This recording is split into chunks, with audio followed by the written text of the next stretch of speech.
This is a special edition of 2020, the deadliest mass murder since 2019. 8 people killed, 7 women, 6 were of Asian descent, all fellow Americans, each one of them we mourn. Fear, brutal assaults, and hate, all in the shadow of a pandemic. The shootings took place as violent hate crimes and discrimination against Asian Americans has risen dramatically over the last year and more. Why is this happening? And what's being done to stop it? What happens right now and over the course of the coming months will send a message for generations to come as to whether we matter. Right now, our reporters are live across the country with their experiences. Here now, David Muir, Eva Pilgrim, and Juju Chang.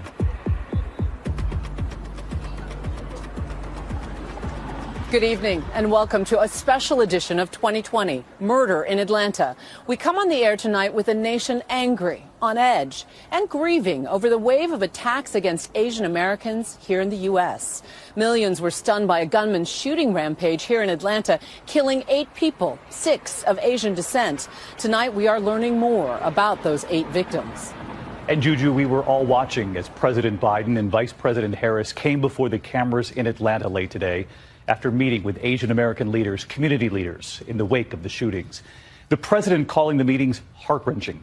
The president addressing the skyrocketing spike in attacks against Asians in the U.S., calling it a year of living in fear. And Vice President Harris, who is black and Asian American, addressing the loss, the pain, and the work that's now needed. 6 out of the 8 people killed on Tuesday night were of Asian descent. 7 were women. The shootings took place in businesses owned by Asian Americans. The shootings took place as violent hate crimes and discrimination against Asian Americans has risen dramatically over the last year and more. But whatever the motivation, we know this. Too many Asian Americans have been walking up and down the streets and worrying, waking up each morning the past year feeling their safety and the safety of their loved ones are at stake. This week's shooting rampage in Atlanta is the deadliest mass shooting in the U.S. in nearly 2 years. We have covered so many of these tragedies, each making a powerful impact on American lives. School children in Parkland and Newtown, concert goers in Las Vegas. And Eva, in Atlanta this week, of course, the horrific shootings force a nation to address questions of racism, sexism, and the destructive power of words along the way. And so we begin tonight back at the scene in Atlanta. And Juju. David, this nightmare chain of events began unfolding in the Atlanta area on Tuesday night. The gunman opening fire at one business, driving 30 miles to target victims at 2 other businesses, including here at Gold Spa behind me. Authorities say he had been to these establishments before. And for police, it was a race against time to catch the shooter before he could kill again.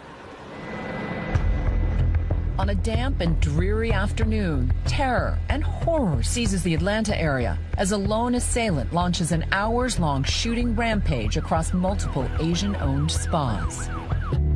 Some guy came in and took the gun, so everybody heard the gunshot. We do not have a witness that actually is alive right now that can tell us who shot him.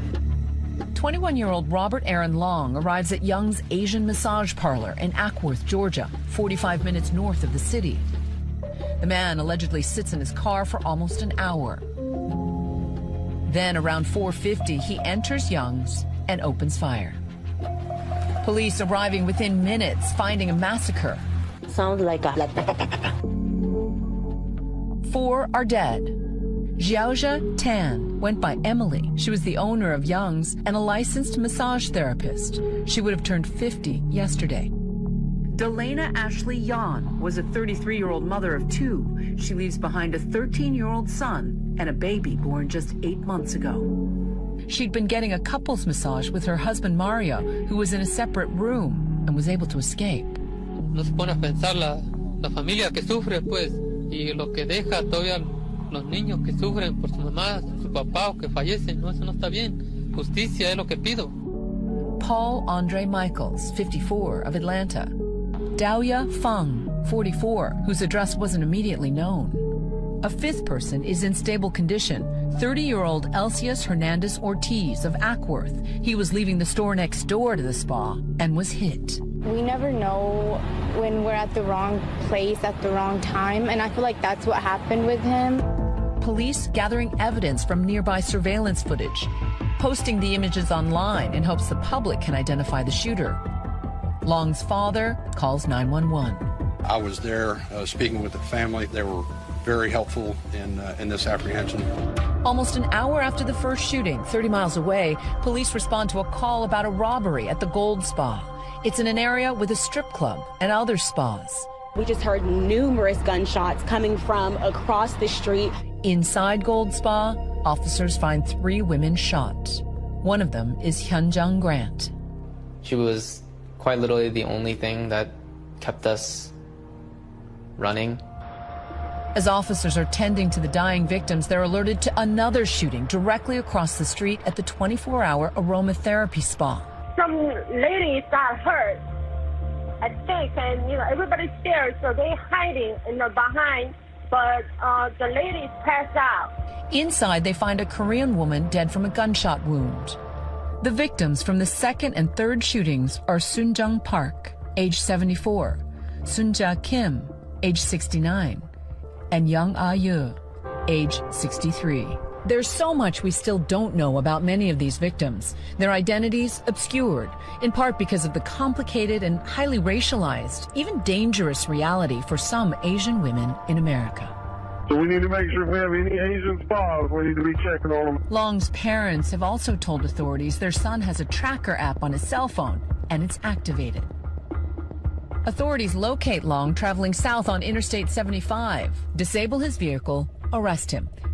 He apparently has an issue, what he considers a sex addiction, and sees these locations as something that allows him to go to these places, and it's a temptation for him that he wanted to eliminate. It's the biggest mass shooting in this country since 2019, coming in the midst of an enormous spike in crimes against Asians and Pacific Islanders. This week alone, an 83-year-old Asian man assaulted, parts of his neck fractured, a 59-year-old Asian man beaten, nearly blinded in one eye, and a 76-year-old Asian woman punched in the eye, left bleeding. For over a year, Asian Americans have been fighting an additional virus of hate and bigotry. Our community is bleeding. We are in pain, and for the last year, we've been screaming out for help. The fear in the Asian community, especially in Atlanta, now at crisis levels. How's it going? Irene Pan owns a spa just a few minutes away from where the shooting took place. When the sheriff's office said, oh, it's not race, it's just sex addiction. I really don't think so. My worker is kind of concerned to come to work right now. Some people is crazy. I mean, they come without say anything or argument, just shoot you. She's now considering buying a gun for protection. And tonight, Randy Park, who lost his mother, telling us he's having a hard time putting his gratitude now into words. The GoFundMe page he set up, hoping to make rent for a month and maybe pay for funeral expenses, has raised nearly $2 million in 24 hours. Donations coming in from around the world, reflecting all the emotion tonight. We've been talking with the grieving families of some of the victims from the attacks, including Jamie Webb, alongside her father, left to reflect on the lives and the potential lost. I'm sorry. Don't be sorry. What does your heart feel like right now? Empty. She never finished high school. And she, when I told her that I decided to go to college, she was so happy. She just wanted to celebrate because she's very proud of it. You were the embodiment of your mother's dreams. Yes. When you saw this unfold, what went through your mind? My first thought was for Jamie, a life-changing experience for both of us. The last couple of years, she would say, you know, I'm going to be able to retire soon. Her dream was to retire early, and yesterday was her 50th birthday. That must have been a hard day for you. Mm-hmm. When you think of your favorite memories of your mom, what are they? Eating sushi before she goes back to work. What do you think she sacrificed along the way for your benefit? Her whole life. Any dream or aspiration she could have had. She loved clubbing, partying, karaoke, singing. She loved music. What did she tell you she was doing for a living? Makeup parlor. I was told that she worked at a makeup parlor with her friends, and that's what I've always told everybody. But you came to learn differently. Yeah, I found out on my own later, and I confronted her about it. That must have been hard. I just had to make a point to her that I can't ever shame you or, resent anything that you'll do. Immediately, people make assumptions when they see Asian-themed spas. But you feel very strongly that you want to correct the record for Jay. Jay was not naive. She knew of the stereotype. And she used to tell me, she said, I'm not losing my license for anything. Today I visited a Chinese-American woman's spa, and they had those signs on the wall that said, basically, no sex. Your mom had signs like that. I think she does. She said she's going to post it on every single room. What went through your mind about all the things you have to shoulder now? I'm a train wreck at night when I'm alone. What do you miss the most? Her. All of her? Yeah. How do you want your mom to be remembered? That she's a great mother. She wants us to have a good life. That's why she worked so hard. Your mom would be very proud of you. Yes. And I know she was. And you can see the outpouring here, candles and flowers blossoming on the sidewalk in front of Gold Spa behind me, and notes in Korean, and alongside the Stop the Hate hashtags, handwritten notes that say, we stand with our neighbors against racism. David? We certainly do, Juju. Thank you. And as we try to focus on these families, we are also learning more tonight about the alleged gunman, 21-year-old Robert Aaron Long. There remain questions about his motive, and authorities there in Georgia say they have not ruled out whether this is a hate crime. Authorities say he bought the gun he used the day of the shooting on that day, and they believe he was on the way to kill again when he was stopped. Here's ABC's Steve Osunsami. This is what heartbreak looks like across America. The strangers who are joining the families of victims to cry. This is also what it looks like to stand against hate. People of all colors speaking up and marching out for Asian Americans who feel under attack. In all, 8 people were gunned down in this killing spree. And the number one question for the accused murderer, why? The suspect did take responsibility for the shootings. Investigators say that 21-year-old Robert Aaron Long told them he struggled with a sex addiction, and that somehow in his mind he thought he'd fix himself by targeting the 24-hour spas where he was a regular. The gun police say he used? They say he bought it here on the day of the shooting. And if they hadn't stopped him, they think he would have made it to Florida. It is very likely that there would have been more victims. Authorities in Atlanta's suburbs and the city have now charged him with 8 counts of murder. Rodney Bryant is the interim police chief in Atlanta, where the killings spread between 2 spas. I think that people thought that it was all wrapped up once we made the arrest. But now this is where the real work began. What do you think about the chances of this becoming a hate crimes case? It's just too early for me to make that determination because there's so many questions that are left unanswered. You have to look at the victims that we had in the city of Atlanta. All of our victims were female. All of our victims were Asian. There's so much more that needs to be uncovered. The tone is slightly different in the suburbs, where the first 4 victims died and where the accused killer is in custody. This is still early, but he does claim that it was not racially motivated. The sheriff's office in the suburbs is having to defend itself after their spokesperson came across to some as racially insensitive, saying this about the accused gunman. He was pretty much fed up and kind of at the end of his rope, and yesterday was a really bad day for him, and this is what he did. After that, it was a bad day for the sheriff, who removed this police captain from briefings on the case. It didn't help when people discovered this now deleted Facebook post by the same captain telling his friends to buy T-shirts that say COVID-19 imported virus from China. It's the same type of message against Asians that people in the streets are trying to fight. Here in Atlanta, authorities say they get it, and there's lots of work to do. It frightens Asian Americans, not just here but across the country. I mean, people are scared. We recognize the concern and the pain that they're going through. We're here to make sure that this doesn't fall through the crack, that we not miss one stone as it relates to investigating this case. Moments from now, Senator Tammy Duckworth and her concerns about crimes against Asians going unreported. The Chinese virus, Kung flu.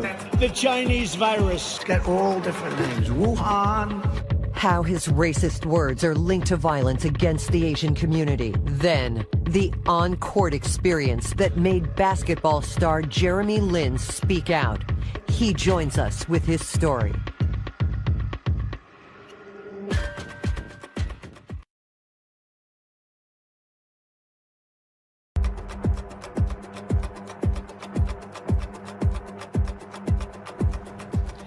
Welcome back to this special edition of 2020. There were powerful and raw moments on Capitol Hill late this week. Testimony about the rise in hate crimes and discrimination against Asian Americans. Illinois Senator Tammy Duckworth adding her voice to so many others, demanding action when it comes to crimes against Asian Americans, most often going underreported in this country. And the destructive power of words used over the past year during this pandemic. I asked Senator Duckworth about all of this just a short time ago. Senator Duckworth, thank you for being here tonight. I know you testified on Capitol Hill late this week, the first hearing on Asian American hate in this country in more than 3 decades. You were very honest about what you've seen, and it's great to have you with us here tonight. I did want to get your reaction, first of all, to President Biden in Atlanta tonight. He said words have consequences, that this should be called coronavirus, full stop. Vice President Harris said in the last year that leaders with the biggest pulpit in the world were spreading hate. Do you agree with that? Do you see a direct connection, words that were used during the pandemic, with this rise in hate against Asian Americans? Yes, I do see a direct link between these hateful terms that President Trump has used and many of his supporters have used to call the coronavirus. And really, it's just this further effort to scapegoat and shift the blame away from his own failures onto the Asian American community. But unfortunately, it has grown into an all-out attack on Asian Americans across this country, and that's just simply not acceptable. You have called for formal investigations into crimes against Asian Americans in this country that you say go underreported and have for many years. You heard what the FBI director said, Christopher Wray, in the last 24 hours, that what we saw in Atlanta this week, he said that it does not appear the motive to be racially motivated. Do you agree with him on that point? Is this bigger than that? I think it's too soon to know exactly what the motivation was in Atlanta. I will tell you, though, that the issue is much bigger than the shootings in Atlanta. We have seen that race crimes, hate crimes against Asian Americans have risen by over 150% in the last year alone in our major cities. I wonder if you took note that we heard from both President Biden and Vice President Harris that whatever the motivation, they seem to put that right to the side today in addressing the American people, that this is bigger than that, that we must acknowledge that Asian Americans over the last year in particular, the president said, wake up in fear of verbal attacks. It talked about the attacks on Asian Americans, both verbally and that some have been physically attacked, have been killed, that this is real, and that regardless of what we've seen just this week in Atlanta, and however this is labeled by the local authorities ultimately, that we must have a bigger picture here about what's going on. Very much so. I think both the president and the vice president were right on point there to say that this is a bigger trend in the nation and that we have to stop it. And as leaders, we must make it clear that race crimes and hate crimes against AAPIs are not acceptable. They're not acceptable against anyone, but that there is a real problem here where an entire community of Americans have been targeted and scapegoated. And I think that's a key word there that the president used, scapegoating, because that's exactly what has happened to Asian Americans throughout our nation's history. I'm curious, Senator, we heard from that brave son here. He and his brother left without their mother, Hyun Jung Grant. His name is Randy. He penned a letter about his mom saying she is a single mother who dedicated her whole life to providing for my brother and I. She was one of my best friends, he said, and the strongest influence on who we are today. I'm curious, how do people watching who feel for that son, who feel for all of these families here, and who want the hate to stop, and are wondering at home tonight, what can I do as a lone American? What would you say to them? What I would say to them is stand up and speak out when you see instances of racism happening. You have to call out bad behavior instead of turning the other way. We've had Asian Americans attacked in public places and no one comes to their aid. No one comes to their rescue.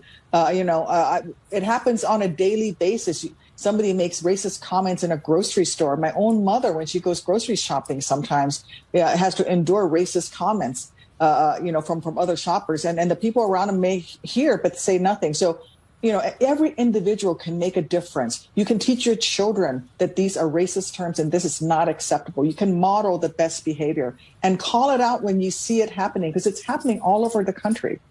Hopefully we've started that conversation here tonight. Senator Duckworth, thanks so much for taking the time for us. Thanks for having me on. Senator Duckworth with us tonight, making it very clear everyone has a role to play, and she really does believe that Americans are not powerless in this moment. And that we can all play a role to call it out and stand with our neighbors. Such an important message, David. And President Biden delivering that powerful message in Atlanta earlier tonight, that words have consequences, reiterating this is the coronavirus, full stop. President Biden saying the use of hate words and hateful acts must come to an end. Here's ABC's Zareen Shah. Condemnation of the recent rash of anti-Asian violence from President Biden and Vice President Harris, the country's highest-ranking Asian American official. A harm against any one of us is a harm against all of us.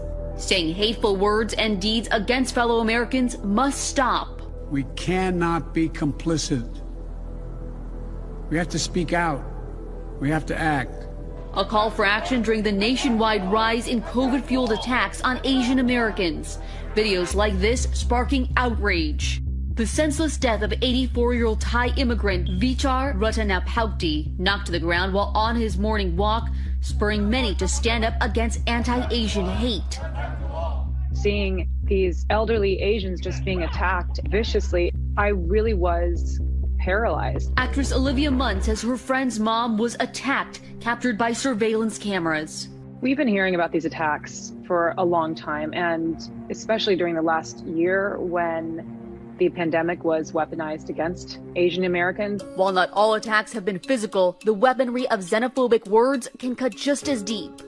Asian piece of Oh my God. Then we have Torrance Karen. Go back to whatever Asian country you belong in. It is something in the psyche of this country where somehow it's okay to physically or verbally abuse Asian Americans. We're being scapegoated. Clinical psychologist Dr. Doris Chang has studied anti-Asian discrimination. We've seen an increase in physical attacks. What's the impact of the emotional attacks, the words? Words are extremely powerful. Our former president used a lot of words to describe the coronavirus. The China flu. The China virus. The plague from China. We have to be accurate. Kung flu. Unapologetically, he helped to stoke the fires of anti-Asian violence. You know, the reality is it reinforces a particular association between the virus, something deadly, with a group of people. And language of hate, it seems, begets the violence. Anti-Asian violence is up about 150% in major U.S. cities. And according to an NYU survey, 34% of Asian Americans say they've been victims of verbal abuse since the start of the pandemic. 24% cite workplace discrimination, and 16% say they were spit at. 4 out of every 10 Asian Americans has had one of these experiences directly in the past year. It shows how underreported these acts of violence and discrimination are. But a growing movement of young people refusing to stay silent. We're sick and tired of being invisible and ignored in our country. The pain of the Asian community has been muted for decades. The destructive power of words. And we'll be right back in a moment with former presidential candidate Andrew Yang and his wife Evelyn Yang and her own bravery with what she has faced. The special edition of 2020 continues here in a moment.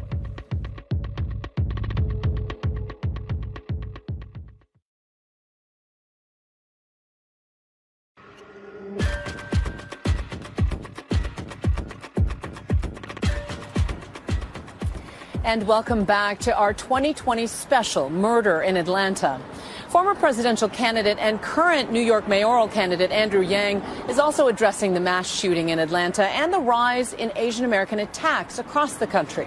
His wife Evelyn today tweeting about the intersection of race, misogyny, and rape culture and the backlash she faced when revealing her own sexual assault. Evelyn and Andrew Yang joining us now. And Evelyn, thank you both for being here, but I want to start with you, if I may. You recently tweeted that the fetishizing of Asian women is real, and you've spoken out as a survivor yourself. Why is this such an important topic for you? Well, thank you, Gigi. Thanks for having us today. You know, the shooter targeted Asian American women. And of course, hits very close to home. You know, when I came forward about being sexually assaulted by my doctor last year, I was not expecting the racial element that I experienced, but I wasn't surprised. You know, I got some comments that were racially charged, like you wanted his egg roll, and things, other comments that were honestly much worse than that I can't even speak. And I think that the problem here is this stereotyping of Asian women that is harmful because it implies fault on the part of the victim.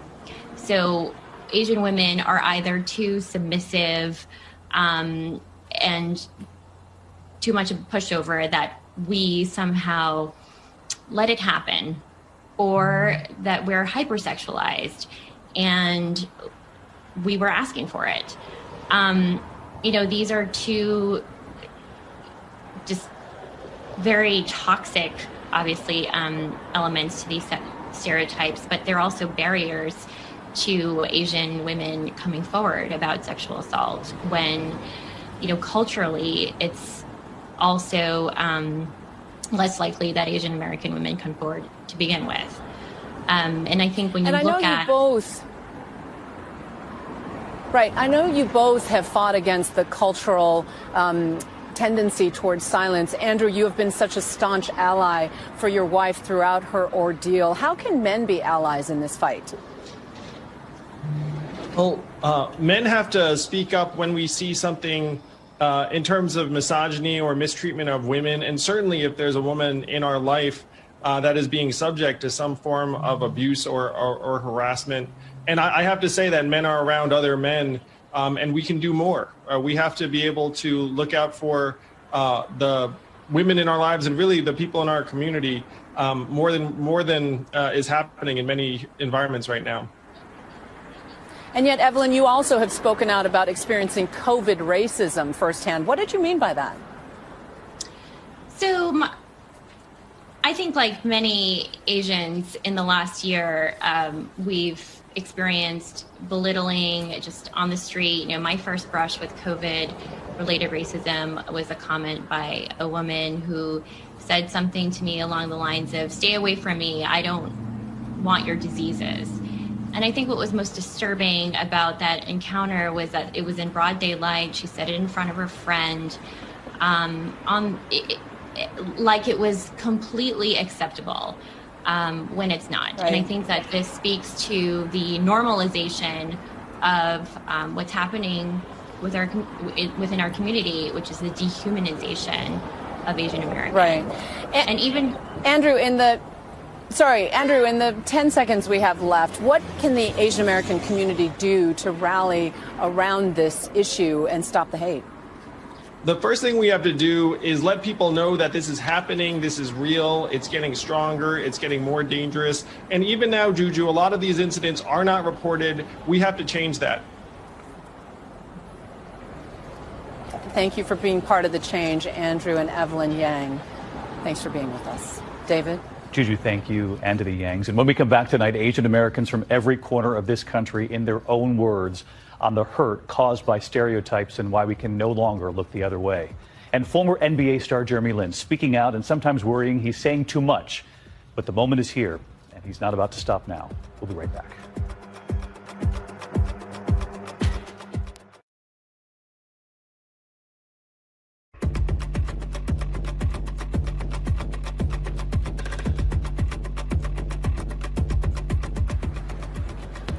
And welcome back to this special edition of 2020. You know, Asian Americans represent people from more than 48 countries around the globe. It's really important to remember that, Juju. And despite that, Eva has reported on how often they're lumped together into a single community here in the U.S. One unifying factor, the history of racism nearly all Asian American groups have encountered, so often rooted in xenophobia and otherism, for generations treated as foreigners who are not full Americans. Almost as soon as Asian immigrants set foot in this country, ethnic scapegoating followed right behind. Chinese workers in the mid-1800s helping to build the railroads heard they were taking American jobs. Asians were never regarded as Americans, meaning that they were never given citizens' rights at the beginning of the Republic. In 1871, a violent mob in Los Angeles lynched at least 17 Chinese residents, a massacre fueled by white resentment toward the growing immigrant population. In 1882, the animosity led Congress to pass the first and only law restricting an ethnic group coming into the country, the Chinese Exclusion Act. It lasted until 1943. You make them the other through legislation, such as the passage of the Chinese Exclusion Act. To be an other is not simply, oh, you're someone else. You know, you're just not an American. It's not like that. It's also about the process of being objectified, of being less than human. Soon after, what many consider one of the most shameful moments in American history, Japanese Americans treated as the suspect enemy in their own nation, placed in internment camps during World War II. 2/3 of those Japanese Americans were U.S.-born Americans, and they were forcibly relocated and incarcerated without due process. For decades, Hollywood has both reflected and reinforced portrayals of Asian Americans as perpetual foreigners, from Breakfast at Tiffany's to 16 Candles. What's happening, hot stuff? Turning racism into laughs. When you see nothing but that clownish, that buffoonish image, that implacably alien image constantly being painted on our faces, then it's so much easier to not think of us as human. But of all the racist stereotypes, some of the most insidious are those that hypersexualize Asian women, frequently portrayed as sex objects, like in Austin Powers. Austin Powers is very sexy. Or the submissive women in massage parlors, like in Rush Hour 2. Oh my goodness. Asian women as the focus of the Western male gaze is nothing new, playing out in real life with the U.S. military in Asia fueling sex industries that exploited Asian women. But it's this scene from Full Metal Jacket that has permeated American culture like few others. Me love you long time. Those words used repeatedly in movies like The 40-Year-Old Virgin. Me love you long time. And TV shows like South Park. Love you long time. Those are the lines that people remember, and it haunts us. Images have power. Stories have power. Activists say the toxic mix of racism and misogyny in these portrayals influence the way Asian women are treated in society. When you think of humans as objects and when you erase their humanity, then it is no surprise that our lives are seen as worthless. In this year of racial reckoning, AAPI activists say the attacks must end, and that starts with stamping out the underlying conditions of otherism and racism that feed violence. Racism and xenophobia are national problems. The only way to survive this pandemic, the only way to survive these violent attacks is to work together and recognize our common humanity. And so many voices have been speaking out about the spike in Asian American attacks. One of the most vocal, former NBA star Jeremy Lin. Jeremy Lin joins us now. And Jeremy, I know you started speaking out because something happened to you on the basketball court. Tell us about that. For me, I was just playing and was called coronavirus during a game. But, I think that was just kind of a microcosm of everything that has been happening, the rhetoric from the previous administration. And again, a lot of these microaggressions or things that you guys have been talking about just now in the video, and it's starting to come out in different ways. And what I went through was just verbal. It was just a verbal thing. And I'm not saying that that's okay, but I'm saying what we're talking about and what we're seeing right now are physical acts of violence. We're seeing lives being taken, and it's not okay. And we cannot say nothing or do nothing. We must speak out, and that's what I plan on doing, and that's what a lot of other people are doing right now as well, which is encouraging. You've actually recently said that you worry that you're encouraging more hate by speaking out. Why is that? I mean, it's just human nature for me to think, man, am I making a difference? Am I helping things trend in the right direction? And for me, I'm kind of thinking, as I've been monitoring everything, it seems like things are getting worse by the day, by the week, that there's more headlines, that there's getting more and more ridiculous acts of violence. And so sometimes I'm wondering, are these headlines enabling other people? Is me speaking out causing more hate and more division? And these are natural questions that I'm wrestling with and thinking through. But at the same time, it's like, man, we're at a critical juncture. And I feel like it's really important to speak out and to say something and to stand up and to be a voice for some of the people who might not have that voice to be heard, which is really, really sad. So my question to you is, where do we go from here? There's so many stereotypes about Asian men. You're an athlete. We barely ever see Asian male athletes as public figures. How do we change that narrative? I think and I love the clip that you guys showed. We're able to see that as multi-generational and systemic, right? So this is not something that is going to change overnight, and this is not something that is going to happen easily. This is going back even to the railroad. If you look at the railroad, Asians built 90% of it. And then when you think about the way that it was marketed, or the pictures at the very end, when they finally put the last pin in and they nailed it down and all this, and there's no Asians to be seen in the photographs and the media and the marketing. And then it goes from there, and you see the Exclusion Act and the Japanese internment camps and different things like that. This is a long, deep rooted issue. But what we can do right now is just to talk and bring awareness around it. And I think at the very least, if anything, by talking about it, more people will hear. There will be more accountability.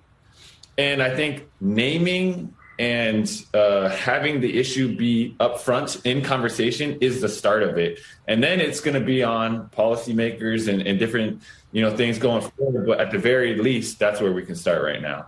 And Jeremy Lin, people just want to be seen. That is definitely the message. We appreciate you being here with us tonight. And David, he portrays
portray such an important image for people to see that is so against the stereotypes that everyone has of Asian men. No, and I love that conversation. I mean, so brave and candid about the power of his own words, wondering if they'll have impact. And I hope that we can just tell them that they are, and they're more needed now than ever. That was really great, Eva. When we come back here tonight, the stories from all over this country, the attacks happening in big cities and in small towns, and our local ABC reporters are standing by with what they've witnessed in their own communities. This is powerful and eye-opening, and we'll be right back.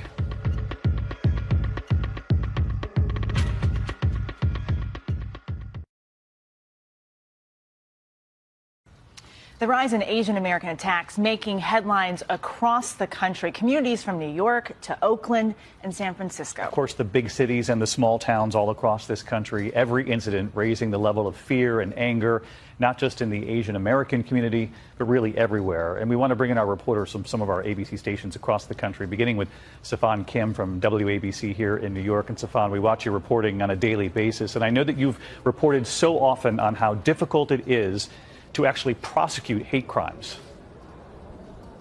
That's right, David. Hate crimes are the only crimes that require a proof of motive. So what investigators oftentimes need is some kind of racial slur being hurled. But as we've seen from so many of these attacks that we've covered, oftentimes no words are exchanged. So part of what we've been doing through our reporting is asking the question, why not in these gray areas where investigators struggle with how to categorize these crimes, at least absent of any obvious motive, no words exchanged, unprovoked, at least investigate the possibility of a hate crime. Now, credit to the NYPD, it has come around to understand this point of view from the community, and so as a result of our reporting, it has gone from no words exchanged, not racially motivated, to no words exchanged, unprovoked, investigating the possibility of a hate crime. But of course, charging the suspect is just one step. Prosecuting is a whole other challenge. So here in New York, there is a movement to change the definition of a hate crime. David? Safan, great to have you with us here tonight. And stick with us here. We want to bring in Nidia Han from our ABC station, WPVI in Philadelphia, who wrote an op-ed in March of last year in the Philadelphia Inquirer about the hateful speech Asian Americans were experiencing due to COVID. And essentially what she wrote came true. And Nidia, I know that was right at the beginning, and you've described subtle racism against Asians being ignored. What do you think people can do to combat this? Eva, an honor to be with you tonight. One way to combat subtle or casual racism is to educate by calling it out for what it is, damaging and unacceptable. We know words, pictures, so-called jokes have a profound impact, perpetuating this false notion that we are the forever foreigner or the enemy or people to be objectified. And the violence we're seeing today is deeply rooted in those very sentiments. So let me give you two examples of what can happen when we call out and shine a light on this kind of behavior. In Philadelphia, a hoagie shop posted a racist menu item, something it called COVID mac and cheese. A labor union board member posted a racist meme on social media. When those stories were amplified, the menu item was removed and the labor union board member resigned. Those are real results, real consequences. And Eva, I think that is one way we can change our narrative in this country. Nidia, there's power in speaking up, that is for sure. Thank you. And now we go to Dion Lim from our ABC station KGO in San Francisco. Dion has quite a reputation for digging the stories up there, and a lot of your reporting, Dion, I know has come about because victims have found you on social media. They've used direct messaging because that's where they feel safe enough to tell you about what's happening in your community. That's right, David. These are victims who are at the lowest points in their lives. They are petrified, and the last thing they want to do is report their crime because of a number of reasons. They're afraid because they don't think others will believe them, or two, maybe there'll be retaliation. So what they do is they go to social media where they can feel a connection with me and therefore share their story and be empowered. It's a very special thing, David. All right, Dion, thank you. And thank you at home for watching. This is just the beginning from all of us here at ABC News. Good night.